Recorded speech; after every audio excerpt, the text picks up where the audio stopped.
Cebrail'de ilk toy.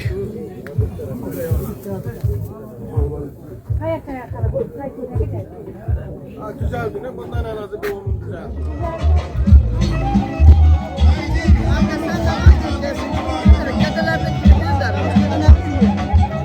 Bugün doğrudan da Qarabağ Azərbaycandır. Cebrail'imizde uzun illerden sonra ilk toy meclisine yığışmışıq. Allah cəmi subaylarımıza qismət eləsin. Allah xeyirli uğurlu eləsin. Cebrail'den tərtərə körpü salmışıq.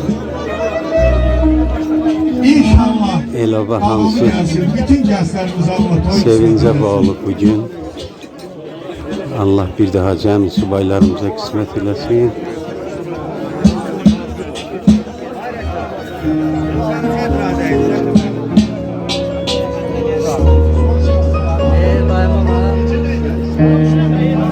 Güzel gündü. Sevinç dolu bir gündü. Allah cəmi şəhidlərimizə rəhmət eləsin. Bu xoş günü onların hesabına sevince bürünmüşük. Allah qazilərimizə can sağlığı. Güzel sənətçilər, Rəhman Cebrail'in ansamblını.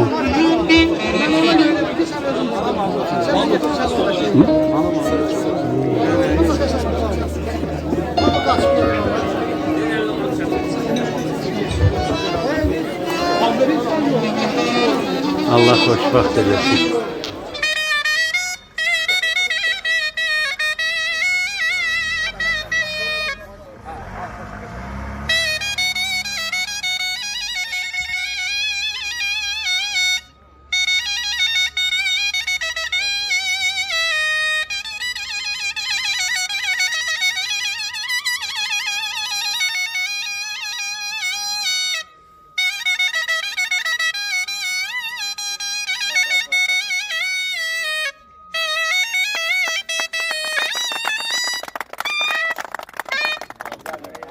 Sağım, solum, yorulmaz kanal.